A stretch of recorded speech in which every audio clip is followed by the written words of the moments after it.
There are moments in royal history that seem to begin with a grand announcement. A balcony appearance. A palace statement.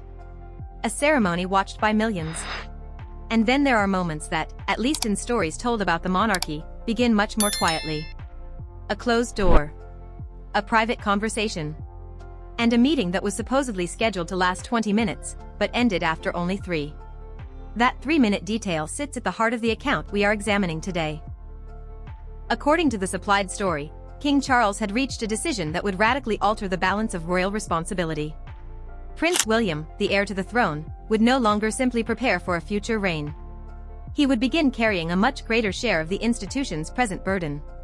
But there is a crucial distinction before we go any further. The scenario described here is not established as a confirmed royal announcement. The transcript presents private conversations, documents, and reactions as part of an alleged or dramatized sequence. There is no supporting evidence in the supplied material that these events actually occurred. And that distinction matters. Because the most fascinating question isn't simply whether a 3-minute meeting changed the monarchy. It's why a story built around those 3 minutes feels so compelling in the first place. The meeting. 3 days before the supposed family gathering, Charles and William allegedly met privately at Windsor. The appointment had reportedly been arranged for 20 minutes. Instead, according to the account, it ended almost immediately. William supposedly arrived expecting a conventional discussion about the distribution of royal duties. What followed, however, is portrayed as something far more significant. The story suggests William raised concerns about uncertainty surrounding responsibility. Who makes the decision? Who carries the consequences? And what happens when someone is increasingly expected to act like the institution's future leader while the final authority still belongs to someone else? Those questions are entirely plausible within the broader challenge of succession planning. But the transcript goes further. It claims Charles looked at an open briefing folder and told his son, "You are already carrying what I am pretending is still mine." If accurate, that would be an extraordinary admission. But again, there is no independent evidence in the supplied material establishing that Charles actually said those words.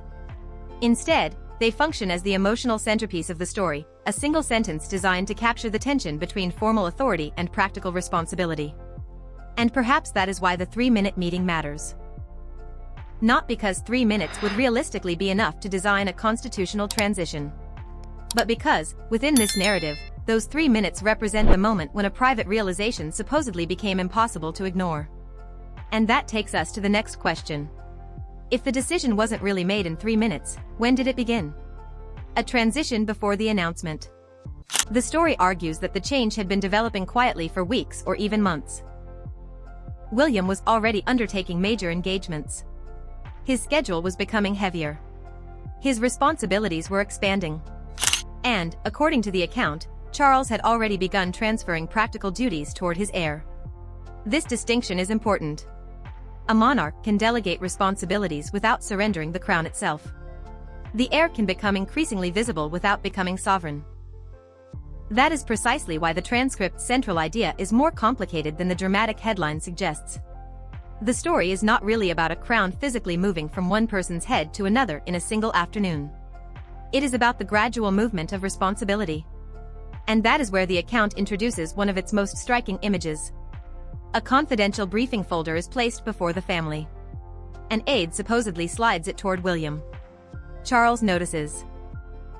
Then, according to the story, he pushes it the rest of the way. William hesitates. And Charles tells him not to make him ask twice. Whether that scene happened is unverified. But as storytelling, it captures something fundamental about institutions. Power rarely moves in one spectacular gesture. It moves through schedules, documents, meetings, briefings, and, perhaps most importantly, through the behavior of the people surrounding the leader. Once everyone begins instinctively turning toward someone else, the balance has already started changing. And that is where the story becomes personal. The weight of the heir.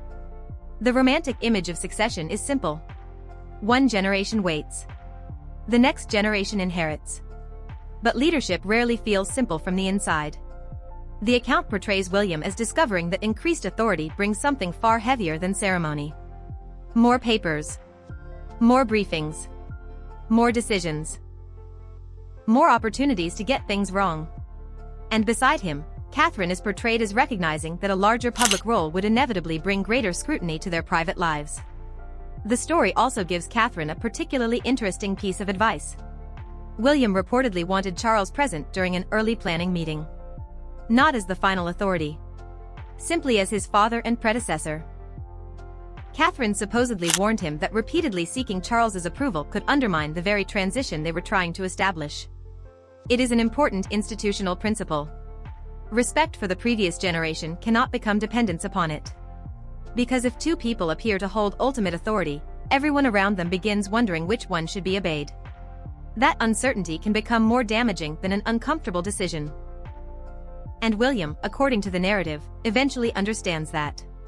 But understanding the responsibility is not the same thing as being ready for it. The most revealing conversation is still ahead. Father and son. William allegedly asks to speak with Charles alone. No advisors. No documents. No ceremony. Just father and son. The account describes William admitting that he is frightened. Not of crowds. Not of ceremonies. But of making a decision his father might have handled better. Charles's supposed response becomes one of the story's defining lessons. A sovereign, he tells William, cannot be expected to become infallible. Mistakes will happen. Hesitation will happen. Regret will happen. The responsibility is not to avoid every mistake. It is to confront the consequences. Then William asks the question that matters most. Does Charles regret making the decision? The answer, as presented in the transcript, is carefully divided. He regrets that such a decision became necessary. But he does not regret trusting his son. That distinction transforms the scene from a story about succession into a story about parenthood. Charles is no longer simply a king handing responsibility to an heir. He is a father accepting that his son must eventually make decisions without him. And there is a painful irony here. Charles spent decades waiting for the throne. Waiting through his mother's extraordinarily long reign. Waiting through public scrutiny. Waiting through criticism. Waiting for the role that history had promised him.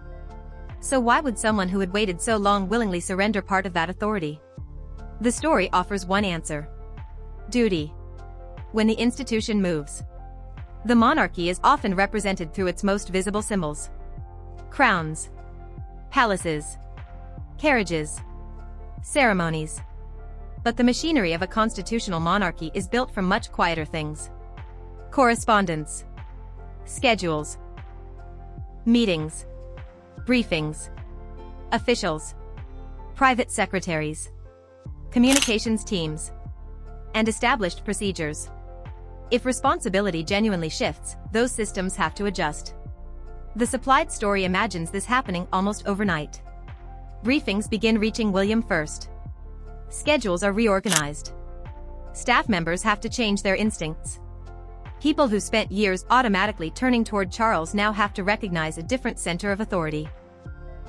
Again, the specific events described here are not independently established by the supplied material.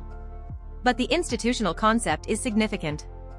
A leadership transition cannot succeed simply because one person announces it. Everyone around that leader must understand what has changed. Otherwise, the institution ends up with two centers of gravity. And that is precisely the uncertainty the story claims Charles wanted to avoid. Which brings us back to the 3-minute meeting. Perhaps the most interesting interpretation is that the meeting wasn't the beginning of the decision at all. It was the moment the decision became impossible to postpone.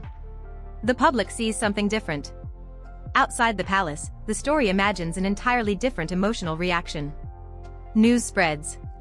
Television coverage changes. Headlines appear. William becomes the focus of attention. Charles remains present, but suddenly appears to occupy a different place in the public imagination. This is where private emotion collides with public symbolism. A father can remain a father. A son can remain a son. But if institutional responsibility changes, the public relationship between them changes too. The narrative describes Charles hearing crowds respond to William and experiencing pride alongside something resembling grief. That is a powerful image. But it should remain in the category of storytelling rather than confirmed reporting. There is no evidence in the supplied transcript proving that such a scene occurred. What the story is really exploring is the emotional cost of voluntarily stepping away from a position for which someone has spent a lifetime preparing. And that leads to the central idea beneath the entire account. Sometimes leadership isn't about holding on. Sometimes it is about knowing when holding on becomes the wrong thing to do.